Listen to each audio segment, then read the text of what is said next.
Question number 39 काफ़ी easy है। देखो, find the current in 3 register, तीनों रजिस्टर में करंट पूछ रहा है। तो सबसे पहले यहाँ देखो, यहाँ से अगर समझो आई करंट निकलेगी, है ना, 2 वोल्ट की बैटरी है, ये भी 2 वोल्ट की बैटरी है, इससे भी आई निकलेगी, एक दूसरे के ऑपोजिट हैं, तो क्या हो जाएगा, जीरो। तो यहाँ यहाँ भी कितनी जा रही है, समझो आई, यहाँ भी कितनी जा रही है, आई आ रही है ना। तो यहाँ भी क्या होगा, ऊपर जा रही है आई और यहाँ नीचे आ रही है आई, मतलब इससे कितनी टोटल करंट फ्लो करेगी, जीरो। सिमिलरली इससे कितनी टोटल करंट फ्लो करेगी, जीरो। इससे कितनी करंट फ्लो करेगी, जीरो। तो तीनों ही रजिस्टर से कितनी करंट फ्लो करेगी, जीरो। अब देखो व्हीटस्टोन ब्रिज का सवाल है ना। ये हो गई R1, ये ले लो R2, ये हो गई R3, ये हो गई R4, है ना। तो R1 बाय R2 अगर इक्वल होगी R3 बाय R4 के, तो ब्रिज बैलेंस होंगे। तो R1 बाय R2 कितनी हो गई, 10/5। R3 बाय R4 कितनी हो गई, 10/5। दोनों इक्वल है, मतलब क्या है, ब्रिज बैलेंस है। इसके अंदर से करंट जीरो पास करेगी, चाहे इस रेजिस्टेंस की वैल्यू कुछ भी हो जाए, इसके अंदर से करंट क्या होगी, जीरो। तो सवाल क्या पूछ रहा है, what should be the value of R. तो आर कुछ भी हो सकता है, for which the current in it is zero.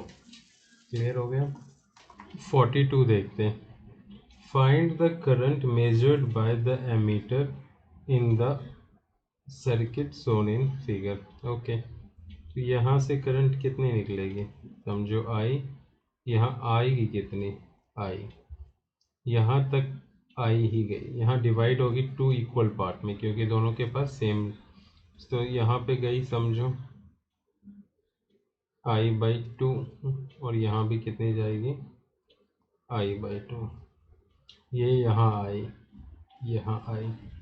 अभी इसके पास अगेन 2 पाथ है, तो सेम अमाउंट में समझो करंट यहाँ जाएगी, कुछ अमाउंट में इधर जाएगी, और बाकी आगे निकल जाएगी।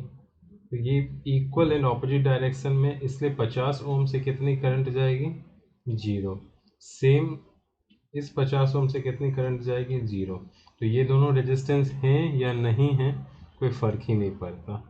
तो इस सवाल को सॉल्व करने के लिए बेसिकली आपको क्या करना पड़ेगा, ये जो दोनों रेजिस्टेंस है समझो ये नहीं है, अब सॉल्व करो।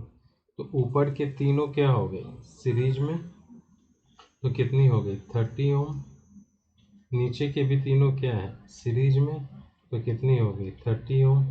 अब ये दोनों 30 क्या है, पैरेलल में, तो इनको एक बनाएंगे तो क्या होगा, 15 ओम, है ना। तो ऐसा हो जाएगा सर्किट, है ना, 15 ओम और ये 6 वोल्ट। तो एमीटर से करंट कितनी जाएगी, 6 वोल्ट अपॉन 15 ओम, V/R, यानी 2/5, यानी 0.4 एम्पियर। एक और तरीका है इसको सॉल्व करने का या पहचानने का कह लो। देखो, इस पॉइंट को पोटेंशियल दे दो, समझो V1, है ना। तो यहाँ ये पोटेंशियल कनेक्टेड है इस पॉइंट को, इस पॉइंट को, तो इन दोनों का भी पोटेंशियल क्या हो जाएगा, V1। मैं पोटेंशियल डिफरेंस की बात नहीं कर रहा हूँ, पोटेंशियल, ठीक है।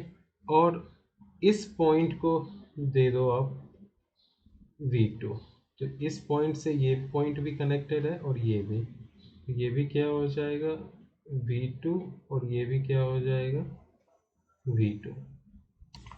फिर आगे देखते हैं, ये जो टर्मिनल है इसको आप दे दो V3, तो ये BC से कनेक्टेड है V3, ये BC से कनेक्टेड है V3, इसको दे दो आप V4, तो इसी से ये कनेक्टेड है V4,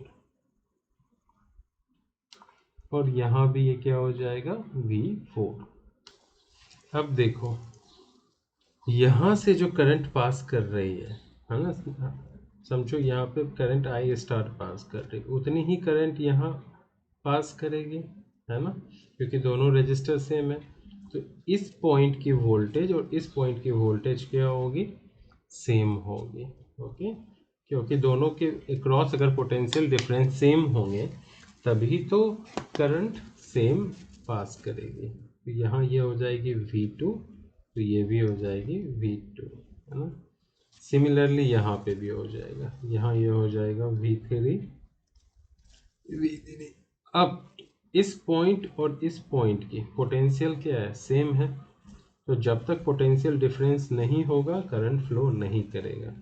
यहाँ भी पोटेंशियल सेम है, तो जब तक पोटेंशियल डिफरेंस नहीं होगा करंट फ्लो नहीं करेगा, इसलिए इसमें से करंट फ्लो नहीं करेगा।